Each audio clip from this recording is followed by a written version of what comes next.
This is when you know I'm getting So serious at the because I camera. start messing Uh-oh. with my hair. Okay. Okay. All right. I'll keep that in mind. Hey everybody, it's Chaweon again, and today I am joined by Rufus Opus. We are going to talk about his book, The Seven Spheres. And I heard about this book a couple months ago, and you guys all know my journey. I'm like new and this witch thing, doing this magic thing. I've only been doing it for about a year. So when I heard about his book, I was just like, okay, a lot of blogs are talking about it. Let me check out his blog. And his stuff was just so next level. I was like, I can't deal with this right now. Like, it was just so, like, technical. It was just so advanced. And I was like, I'm still trying to figure out just, like, how to put together a mojo bag. So I was like, I'll come back to this book because from what I've read, this book is so life-changing. I'm super curious to try it.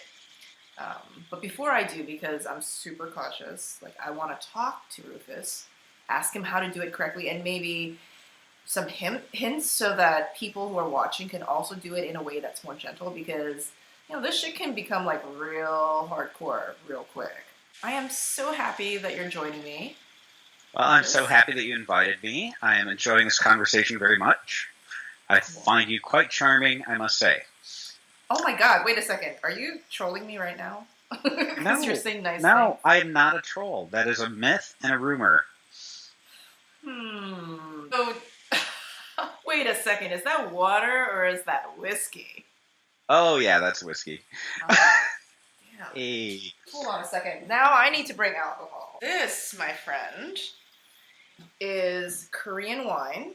I know what that is. I have had some. It is delicious. If you notice in the Seven Spheres books, every ritual involves some form of alcohol. You know, they don't call them spirits for nothing. It is a way to sort of dissolve your normal social barriers and relax you a little bit and get in contact with the spiritual world. So that's my theory. And also my justification, and I am sticking to it.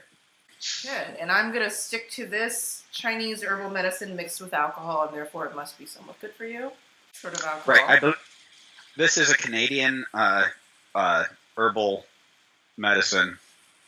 Yeah. Has an evil. So refreshing. I started reading your book a couple of days ago, and I have to say that the book is actually really accessible. I thought that I'd be a lot more confused, but the way that you write about the seven spheres, and by the way, what are the seven spheres? They are the seven spheres of manifestation as the ideas of God descend through the different layers to become the manifest experiences of our existence. Yeah, that's like the high level bullshit level, right? It's taking an idea from your head, putting it into words, and creating some kind of physical manifestation of it. The seven spheres represent the process of moving from the invisible to the material.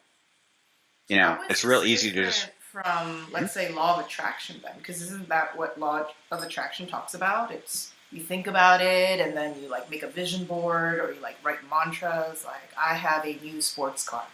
I have a new sports car. How is the secret different from doing the seven spheres? The law of attraction, it's a repackaging of new thought, and new thought is if you look up on Wikipedia new thought, it's a pile of crap in the same way that spiritism is. And it was crap then and it's crap now. In The Secret, it talked about how the law of attraction works and how you think a thing into being and speak it into being and automatically you get what you want.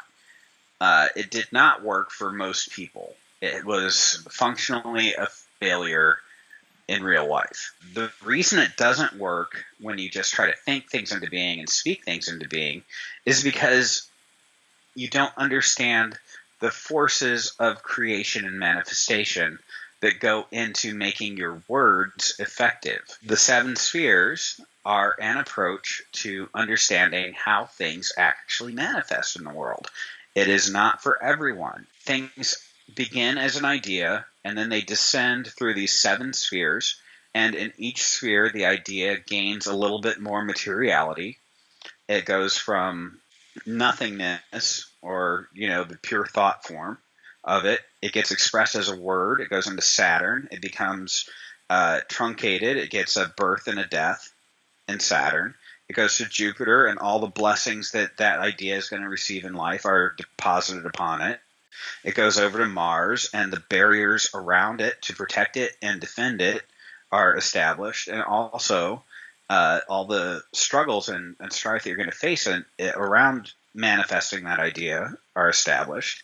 It goes down to the sun, and in the sun, that expression of it is sort of combusted. So, like, if you look at what the sun does, it takes all the elements that were combined in the creation of our local solar system, and it compresses it, and it ignites it, and it expresses it. The Earth is a open system because we're able to live because we have sunlight. That's what the sun sphere does with this idea. It takes that idea, it compresses it, and it expresses it. That expression is absorbed by Venus, the sphere of, the mother, the womb. It absorbs everything. It goes down deep into the production kind of system. And then it's able to actually be born. Once it's born, it has to be understood. So it goes over to Mercury, which is the sphere of the rational mind, where you can begin to understand the idea in a more logical sense. But before it can actually manifest, it has to have a process of materializing and then dematerializing. And if you go back to Saturn, that's where you get your birth and your end date for this idea. Every idea that forms in the mind of the invisible, unconscious, eternal, whatever, God, whatever you want to call it, it has to have a beginning and an end in this material existence. The moon is the final sphere that the idea passes through. And if you look at the phases of the moon, you have a new moon where there's nothing, and you have a full moon where there's everything. And then it goes back to the new moon. And every idea that forms in the mind of the infinite is ultimately manifested in the same way. It has to gradually appear, come into full fruition, and then gradually disappear. I think that's one of the most powerful things that Wicca has to teach ceremonial magicians, is that the cycles of the moon matter a lot. Those are the 7 spheres: the Saturn, Jupiter, Mars, the Sun, Venus, Mercury, and the Moon. It's the descent of an idea into materialization. The difference between Hermetics and Secret is that in Hermetics you're taught to be initiated into these spheres to understand the powers of each of these spheres. The basic core fundamental belief is that human beings, as we decided to incarnate in this world, received a portion of the power of each of these spheres as we descended into materialization. And each of these archangels or governors of the planets loved us and fell in love with us as soon as they saw us, and granted us not only a portion of their powers, but the wisdom and intelligence to use it. And as we go through the 7 spheres, we're reclaiming that. So it's a matter of reclaiming our personal power and returning to our status of the authoritative person who can speak our existence into being. Saying you can say whatever you want is fine. I want a Camaro. I really want a Camaro. I got a Camaro. I'm going to have a Camaro. And yeah, you end up with like a 1982 version that looks like a loaf of bread with T-tops. And it's like, damn it. That's not what I wanted at all. It's the difference between, somebody saying something and having the experience to mean it, and somebody saying it and just being completely full of crap. Yeah, the way that you're explaining this to me, it kind of makes me think of, okay, like, I'm really into makeup, and I love watching YouTube tutorials that are like makeup looks. So you can definitely get a similar look to, let's say, something that Jeffree Star, like he puts up lots of amazing makeup tutorials. You could buy the same palettes, the makeup palettes, and put it on your face, but it's not going to look the same because he's going through the actual technique. Based on his experience. Based on his experience, and he's saying you want to use this type of brush because it's going to get you a cleaner line. You want to mix these two colors together this specific way so that you can have that sort of nice fade out. Mm-hmm. So to me, what you're saying, it kind of sounds like, if we're just talking about law of attraction and why it didn't work, it was people getting really excited and buying like the new makeup palette and just applying it with just whatever, and then getting disappointed that, hey, how come I don't look like Jeffree Star? I mean, how many years has Jeffree Star been doing this? Like, all his life, basically, since he was like a teenager. Right. The people that I can help with my book are the people that are called to it. And if you're reading my book, if you're watching this, if you're interested in this kind of thing, chances are there's a whisper at the edges of the universe saying, this is an effective means that will be useful for you. And it's not for everyone. So if you are watching a Jeffree Star makeup tutorial, you probably want to become a better makeup artist. It's not like you're just going to stumble onto his video if you were looking for, I don't know, a video about how to like tune your car. So, exactly. Yeah. Yeah, there's a big difference, right? Huge. So, and that's the thing, is this Hermetic stuff, these 7 spheres, they're really great for creating a reality if you're a Hermeticist. Completely useless to you if you're a Christian. You know, it's not the same thing at all. You're initiated into these 7 spheres as you go up and you conjure these angels using the rituals that I tried to make as simple as possible for everybody to do. The idea that I had when I wrote this book was to make it readily, easily available to everybody. You know, just get dressed up in something that matches what you're working with. I at the time I was super into cigars and whiskey and liquor, so every ritual comes with some suggestions about those things. But you know, all that stuff is superfluous. The point is getting into the presence of these other entities, but they give you this boost and this invisible experience and ability to accomplish things in the same way that, you know, Jeffree Star can present his face in whatever way he wants to, right? This whole thing is about developing those skills and techniques, and that's why we go through these initiations, is to develop those things. And you don't know when you learn how to do something. You practice it, right? But then when you're doing it well, you don't think about what you've learned. And this process is just a method of attaining the skills to create your reality a little bit better. We try to complicate this whole thing, and it's really pretty simple. You just take an idea and you make it happen. But making it happen is, I think, the piece that's missing from like The Secret. You know, there's no effort involved. There's no practical application of it. There's no, hey, actually, once you have an idea, you can't just say it's going to work and have it happen. You actually have to do something that involves a beginning and an end. There's some planning that has to go into it, project management. I want to be careful in how I express this, though, because it doesn't work for everyone. And that's something that has been a hard pill for me to swallow. There's people who just love the idea, love the book. They want to work with the 7 spheres, and it still just doesn't jive with them. Right. It just isn't enough. Yeah, if you go back to Jason Miller, his Hekate course, the stuff he teaches on Hekate. Oh, I'm taking that course. Oh, excellent. Yeah, it is amazing for a lot of people. He was kind enough to share his research with me as he was going along developing the course, and I found it completely useless. I'm not able to work with Hekate. I work really well with Hermes Chthonios, who was Hecate's companion when it came to the underworld. There's a thing about relationship that matters. You know, you like some people and you don't like other people. And the same is true of the spiritual paths. So you have to find your own path, And this seven spheres thing, you can be interested in someone and not actually get along with them once you get to know them.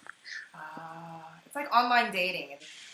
One of the things that's been very difficult for me as a former hardcore atheist, like you come from a more Christian background, I come from a super hardcore, super skeptical background.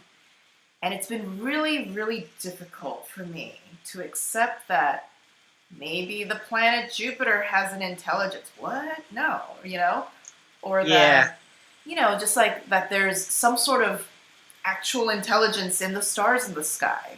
I agree with you 100%. Yeah. I have a friend who is one of the more potent magicians I've ever met in my life, and he considers any kind of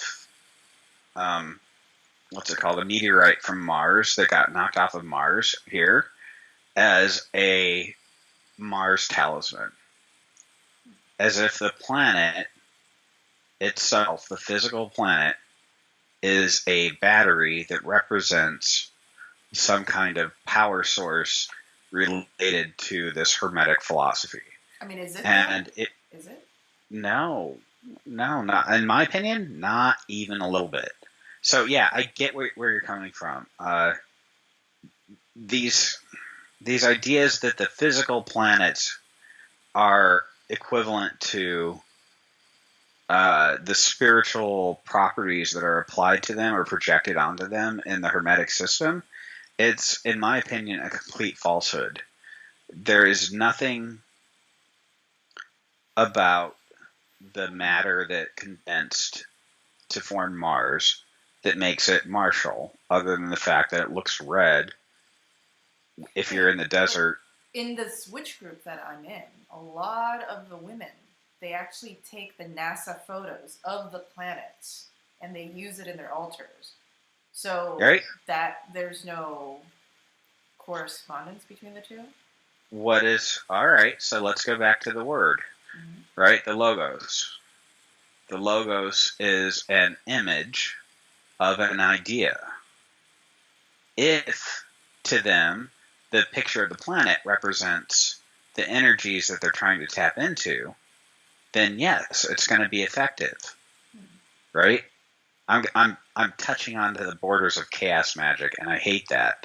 But when it all boils down to it, it's the person's affinity and belief with the symbols they use to create their world. Okay? The whole Jupiter thing, like, I actually have done Jupiter rights to the radio signals that we receive from Jupiter, and they were effective, and it's just fucking static. Holtz's Jupiter thing is one of the most beautiful pieces to do a Jupiter rite with. And it sounds absolutely nothing like the radio signals we get from Jupiter. But both are effective if you accept that they are representing the vibration of the sphere of Jupiter, right? I mean, we cannot limit ourselves to any one set of symbols when it comes to making this thing happen. The whole Hermetic thing it's a system. It's a belief system. So yes, the witch group that takes pictures of Mars and applies it to their martial rituals is going to be as effective as the Solomonic magician who goes to the greater key of Solomon and takes the fourth key, the fourth pentagram of Mars, and creates it in steel and sets it on an altar and lights candles in front of it. It's not as different as I like to pretend, Well, the way that your book differs from the way that this witch group deals with planetary magic is that, okay, for example, if we're working with Venus, we're encouraged to look at, the Roman or Greek myths, to look at the Orphic hymns. Oh yeah, those are great. Yeah, to light incense, to get stuff that's maybe green or pink or anything that we think has to do with Venus or Aphrodite. But Right. in your book, you're actually introducing things like angels. It's almost like the technique, it's getting a lot more. Like, it's a lot more extra than what we're doing. If correspondences are based upon our personal sort of opinions and what we think is Venusian, if I'm an atheist, why bring in angels? Well, I mean, if you're an atheist, don't. Hmm. But will it work Really. as well? But will it work as well? I I don't know. I'm not an atheist. But you wouldn't How would recommend, I know? like, if I were to actually do the rituals and go through the spheres, I should be probably following what you write down as closely as possible, right? All right. So if you take what I'm saying and apply it, and you're an atheist, um, I guess I could explain it from the whole invisible to manifest approach. The angels' names are the manifestation of that energy in a way that can be communicated with, right? Mm-hmm. So, I mean, in the witch group, do you have an entity that you conjure, a deity form or something Yeah. We at try some to point? think of some image, some beautiful image of Venus. And we've gone from these ideas of what these energies represent and how they manifest in their symbolic forms. And eventually we got to a point in our occult history in the Western mystery tradition where we started to think that we should be able to talk to these entities and converse with them and have a conversation as if we were, interacting with them. When we did that, we started coming up with these keys. And if you can think of an archangel as a phone number to talk to that energy, that's a really useful way to consider it, even for an atheist. When you conjure these angels, sometimes you don't hear anything, you don't see anything. And then you go to sleep and you have these amazing dreams that are all completely related to what you've experienced. These intelligences that have been identified, if you go into Agrippa, there's so many useful names and spirits that are based on all this math and all this other crap that give you keys to be able to intellectually and rationally interact with that energy. For people who are interested in actively creating their world, having an entity to talk to is a lot different than having just this nebulous energy that's subtly influencing everything. Being able to focus it, like, I'm talking to you, Mm-hmm. you're asking me questions, I ask you questions, we're having a conversation. That's a lot different than you following me on Facebook or reading my blog posts and me reading your blog posts or following you on YouTube. You're influencing me if I watch you on YouTube, but having this conversation is specific, right? So what Why the can't I just archangels call do, Venus directly? Why can't I just, hey Venus, what's up, girl? You know? well, that's what the archangels give you the ability to do. But why It's do their we need phone the number. archangel in between? It's not in between. It is the manifestation of that power in a way that can be talked to. Oh, so you're saying that Venus is almost in a way like kind of coalescing into a form that's more easier for us to converse than if she was just Venus. Exactly. Ah, okay. Exactly. It's not this radiant energy in the background. It's a entity that can communicate with you. See, I think most people, when they think of archangels, they think, oh, there's God, and then God has these like little. Yeah, that's a bunch of Christian bullshit. Wait, that's not how it works. The archangels are. I prefer to use the word governor of the planets because it goes back to some earlier texts, and also one of the grimoires that I'm happy with, the Arbitel. The governors of the planets are just these intelligences, these rational aspects of them. And if you think of every planet as the jewel with many facets, the archangels are a facet that is able to communicate with you. The archangels, in my opinion, and again, I have my experiences that I base all this stuff on. they aren't intermediaries. They're not a stand-in. The idea of a stand-in for interacting with deity is something that is relatively recent in our global tribal approach to spirituality. When you talk to the archangels, you're not talking to some angelic hierarchy.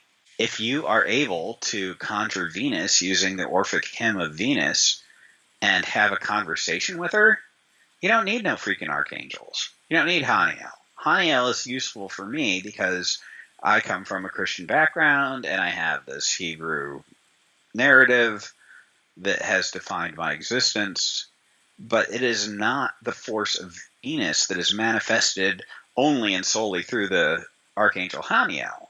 You can reach Venus just by calling on Venus. It's different aspects of the same thing. It's not as important. You have to understand that words are tools to represent ideas. So if your witch group is able to contact the powers of Venus by calling on her and she answers, it's every bit as effective as calling on Haniel. Can we see it as each planet? I mean, if we wanted to, we can say the actual planet itself holds an intelligence, and if that helps us, whatever. But can we also see each planet as being a type of archetype? So if we come from a more atheist point of view, we can maybe look at Saturn as the archetype of, I don't know, drill sergeant or something like that. And I would go with Mars for that, but yeah, Saturn. Okay, Saturn would be like the Grim Reaper. Reaper. And if we wanted to, instead of calling on an archangel, we can just talk to the Grim Reaper, and it would still be the same sort of effect. Yeah, but it depends a lot on your background and what you expect. So when you say Hermetics, you're saying Hermetics is almost in a way a very specific sort of symbolisms. Filter. Yeah, filters, symbolisms. Yes, exactly. So if you're not attracted to that certain filter, then use another It's filter. not going to be as useful to you. Yeah, just use what works for you. But definitely get in contact with these forces. Understand how your reality is created. Let's say that I'm deeply in debt. Okay. And I would like to attract a life where I don't have any debt. Mm-hmm.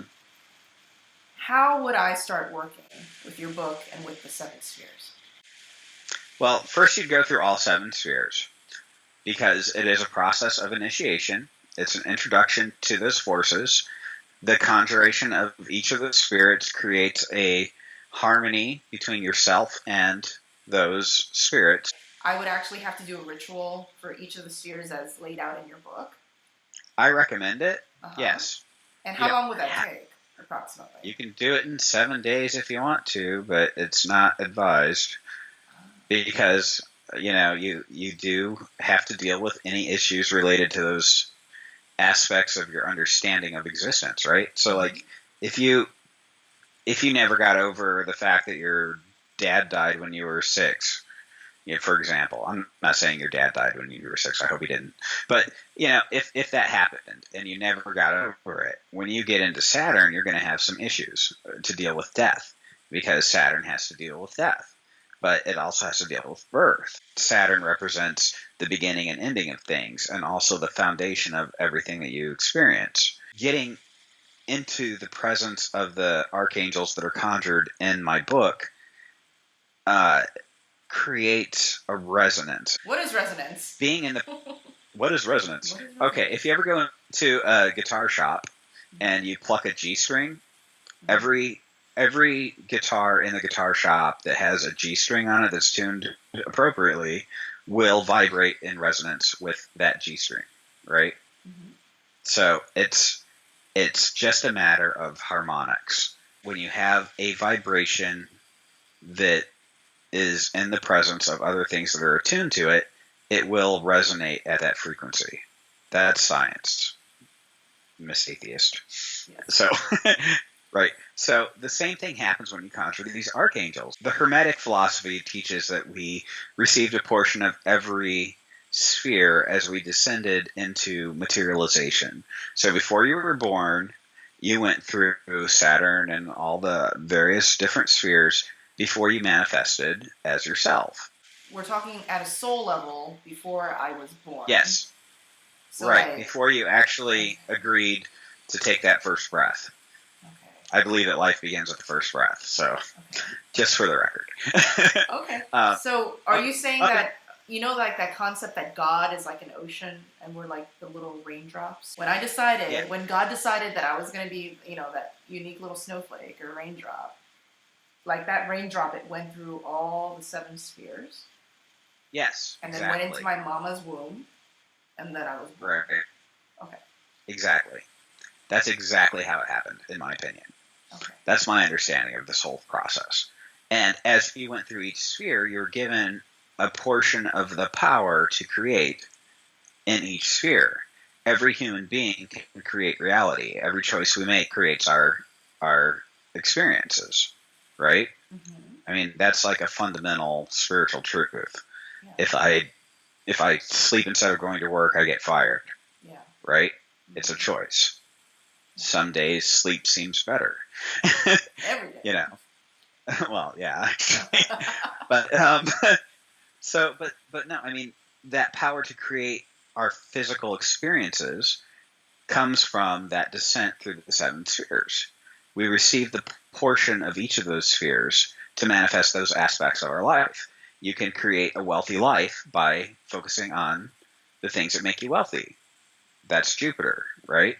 You can create a very strict and you can be a very militaristic person if you focus on the martial aspects of life, Mars.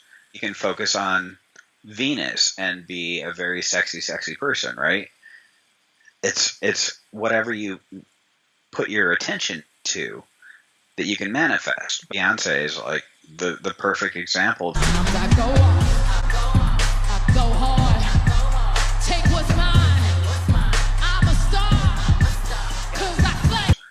She is beautiful and sexy all the time, but at the same time, she's extremely rigid and controlled.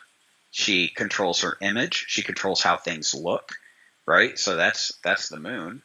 Those are the powers of the moon. The manifestation of how things look in the material world is lunar. She's in charge of that, and she keeps strict control over it with Mars, and she presents it through Venus. And at the same time, it's her words, Mercury, that are her song. And what is the song? Where does that come from? Where does her star power? I mean, right? She's a star. She has star power. Where does her star power come from? The sun. She is a really good example of somebody who has manifested all the powers of the 7 spheres. She has a beginning of her career. She has an end of her career. She has all of the things. She's blessed. She has all the powers of Jupiter working for her. She has the strict control over herself that comes from Mars. She has that star power to express it from the sun. She has the sexiness of Venus. She has the mental capacity to make it work. So many people are really talented and burn out, but she didn't, because she's smart. She's rationally kept her stuff together and monitored her contracts, monitored her requirements, managed her money, and she controls her image. She is the perfect embodiment of a powerful Hermetic magician, honestly, but she might not ever notice that, right? Because it's not necessary. There's some conspiracy theories that say all her videos show that she's actually very aware of magic. Like, exactly. I don't know what you're talking No, I love that you're using Beyonce as an example, because I think that a lot of people, when they think about magic, they don't think it's very practical.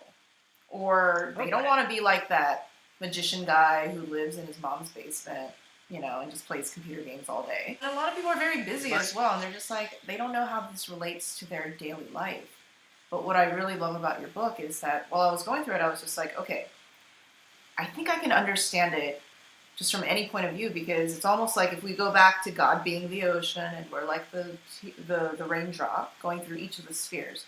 When you say the 7 spheres, you're not literally saying like there's an actual ball, right? We're talking figurative energy ball. Right? Yeah, this is a model. Model. Right? And so when it's going through each of the spheres, it's almost like going through the Saturn sphere, it's the raindrop that you are is being imbued with the taste of Saturn. So whatever chemicals, molecules, and then when it goes through Jupiter, and there's a certain order, right? It's Saturn first, then Jupiter, then like the planets that you listed. And by the time that you're born, you have all those flavors inside of you, like everyone. Right, and the power to manifest them. No one on Earth is born deficient of any of those powers. Exactly. Okay. We all have access to it. What the Seven Spheres book does is it puts you back in touch with it, and it cleans out anything that's clogging those particular manifestation points. Yeah. Right? When you talk about resonance, what I understand is what you're saying is, so like you're born, and every human being on Earth is born with all those different 7 flavors in them. And so when you decide, okay, my life, obviously, like it's not super happy because I'm trying to improve it. So I want to balance out the flavor of Venus, that sweet, luxurious flavor. It's a distinct flavor. So I'm going to do a ritual that kind of brings out the sweetness that's already in me, that luxury that's already in me. So the ritual conjures this entity that is the purest form of that sweetness of Venus. And that being in the presence of that purest form creates a resonance with that latent part of yourself that basically vibrates at the same tune as that purified piece and shakes off all the crap that might have coagulated around it that's stopping you from expressing it. If you've ever hit a piece of iron that's rusted with a hammer and the rust falls off, it's like that. You know, you hit it, it rings, and the stuff that's formed around it that we got programmed by with society, it all just sort of falls off. And that's the value, in my opinion, of the whole 7 spheres thing. You just conjure these spirits. You don't even have to talk to them. You just say, you know, please come into my presence, bless me. I use the Orphic hymns as your statement of intent in this thing. And it's each poem is very concise and clear and asks for a blessing at the end. And if you just go through that, it conjures these purified forms and these aspects of yourself that you were born with, and it cleanses it just by being in the presence of that pure form. I think now I'm starting to see more clearly how this is different from law of attraction. Let's say I wanted to manifest a sports car, right? Mm-hmm. Law of attraction, I would just think of the sports car, I would cut out pictures of the Lamborghini Diablo, put it on a vision board. I would imagine myself driving the Lamborghini Diablo. Maybe it'll work, maybe it won't at the end. But what your book, the system it lays out, is I would think about this Lamborghini Diablo, and then I would go through each of those flavors, those 7 flavors, and I would get the most pure version of that flavor, the most purest version of that Saturnian flavor, the Jupiterian flavor, and they're all distinct flavors. And all the crap that's around me that's keeping me from getting that sports car, it falls off because the resonance between the pure form and the purity that was in me but was covered in shit, all that shit that goes away. And that process of letting the shit go, it can be painful, you know? Mm-hmm. And so by the time that I reach the end, I'm a lot more closer to all the pure forms of all the 7 flavors, and therefore much more likely to get that Lamborghini Diablo, because, I mean, if I'm the purest form, then I'm basically as close to the ocean, God, and God created Lamborghini Diablos, so... Well, Yeah, and gave you the impulse to actually want one. But there's a flip side. Uh-huh. All right, so you take the Lamborghini Diablo up to Saturn, Mm-hmm. and you take it down through Jupiter and Mars and the Sun and Venus and Mercury and the Moon, and you turn it over to the four principles of the universe. But as you're doing that, you are becoming more and more pure, right? Because as the shit falls off, you actually become more and more yourself. So by the time you get to Saturn, where the beginning begins, you might realize that all you really want is a Toyota Tercel. Yeah. Wow. Because that's really all you need to be happy. And all the things that made you think you wanted to have, the Lamborghini Diablo, were just a bunch of crap. That's the flip side of this. The process of manifesting what you really want also reveals what you really want. So it's always worth trying to manifest the Lamborghini Diablo. It's always worth trying. But in the process of trying, you might find that what you actually want is not that, but perhaps what it represents to you, and you learn more about yourself in the process. So you end up thinking, I could spend the energy that it takes to get a Lamborghini Diablo on helping other people or helping myself get over some issues that I'm struggling with, or because everything that you're going to manifest is going to take attention and time. And you have to pay attention and you have to pay time. And that's what you pay. That's the actual currency that we live in, is attention and time. All the money stuff is just sort of made up. But the currency of our existence is attention and time. And yes, you can get a Lamborghini Diablo, but you're also going to have to get a job that pays enough for you to get that, get the education to get the job, get the luck and skills and talent to be at the right interview at the right time, have the interviewer actually like you in the right way.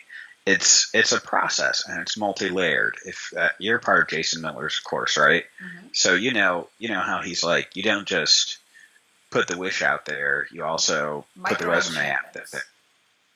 Yeah, exactly. And what happens as you go through the 7 spheres is you end up micromanaging without thinking about it. It just becomes second nature to you to do the things that it takes to make these things happen.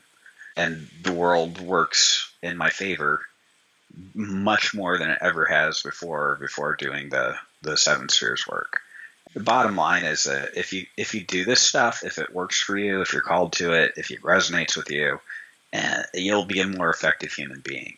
You'll be able to get what you want without even it won't seem like trying, because it's just sort of the person you've become.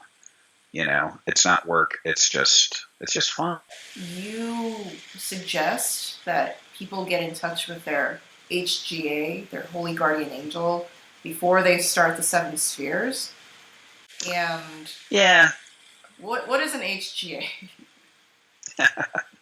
Oh, okay. That might have to be on a separate interview. Oh. This is my favorite subject. Oh. And I've got 12 hours of material on this. Oh my god. But yeah. You mentioned that your Holy Guardian Angel talks to Jason's Holy Guardian Angel. Right. Which is asshole. I thought that HGAs were just not like social. I just thought they were just kind of like there. But they're social, they chill with each other. What's going on? Okay, so assume that there are many layers of spirits, right? And one of these layers are the HGA level of spirits, and they're basically social services workers, right? I mean, basically, that's a good way to wrap them up. They take care of people and make sure that they're getting what they need. They're educators. If you go to a high school and you talk to everybody who's a 10th grade teacher, they talk to each other, right? So it's kind of like that. at least in my experience. And I thought it was bullshit the first time Jason said, well, my HGA said that your HGA said blah, blah, blah. I was like, fuck you, dude. That's not how this works. And in a matter of days, it was demonstrated that that's actually how this works. I don't know how it all works, but this is the model that I work with. Maybe there's an HGA, maybe there's some super consciousness that's all connected amongst all humanity. There are theories that the HGA is all the Archangel Michael, and he's manifesting to each individual in a way that he can talk to them because he is the intelligence of the sun. There's that theory. Who knows what's right? There's no way to say this is accurate. All I can talk about is my experiences with it. It's very useful. We don't need an HGA, right? We don't need we don't need to have contact with our holy guardian angel before we do the 7 spheres. Definitely not. Okay. The 7 spheres might put you in touch with your HGA, like consciously.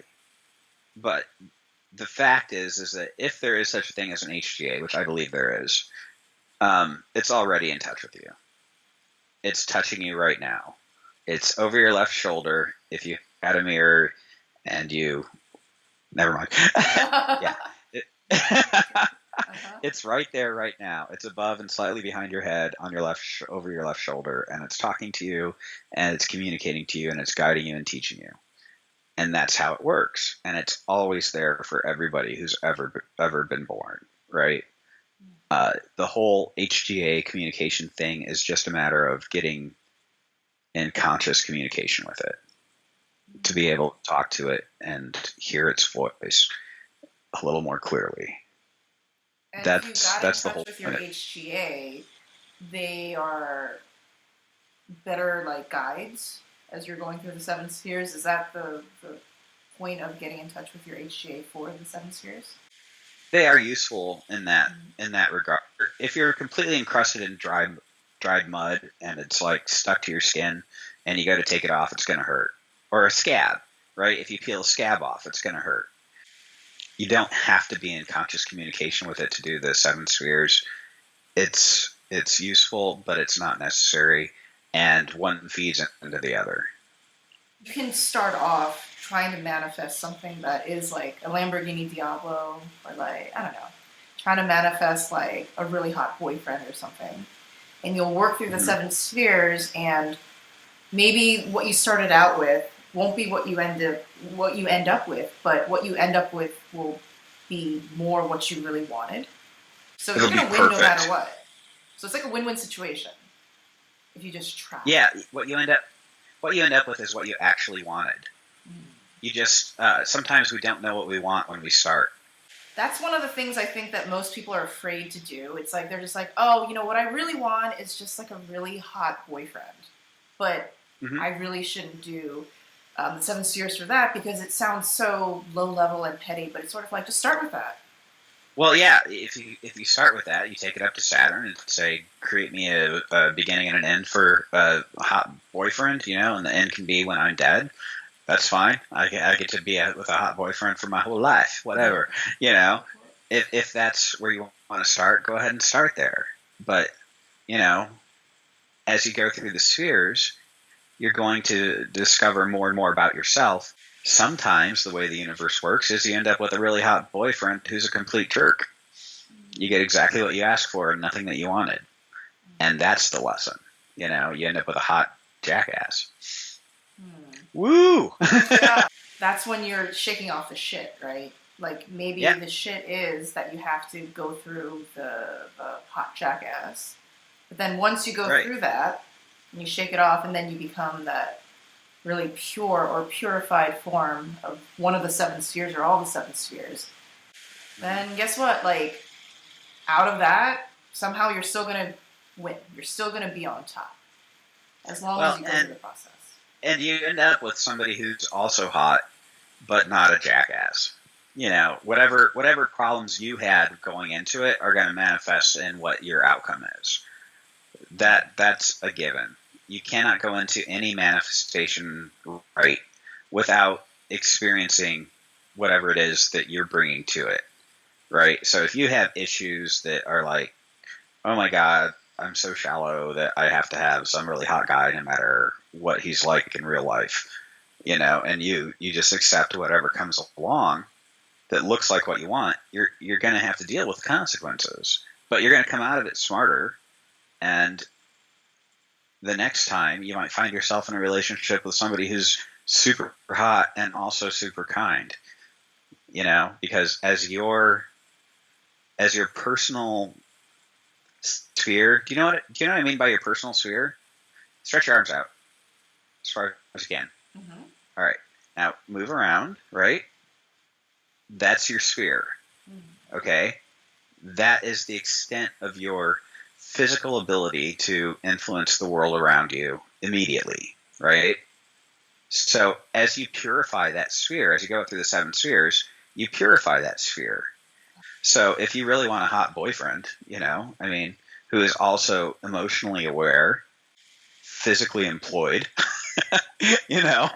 able to provide you with the things you want and the things you need, you're going to attract that as you become more pure yourself, right? And that's the thing that the 7 spheres does, is it cleans you out so that you can draw into yourself those things that you want in ways that are meaningful. And maybe your idea of what a hot boyfriend looks like is going to change as you become more clean and clear.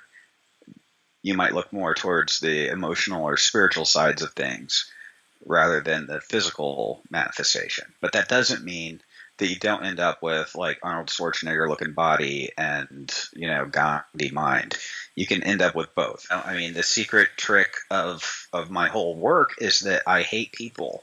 I hate how people are. And I wrote the book, not you, of course, but I don't like how life is most of the time, and I want people to be better. And the secret of my book is that it tricks you into being a better person so that I can actually enjoy your company. It's all about me. I would love to know in the comments, is there a certain planetary intelligence that you're working with, maybe Venus or Jupiter? And how do you think perhaps going through the 7 spheres first and then working with Venus, then working with Jupiter afterwards, how could that take your magic next level? I would love to hear what you guys think. So Rufus, thank you so much for joining me. This was such a cool talk. And thank you for having me. I appreciate it very much. Okay, bye guys.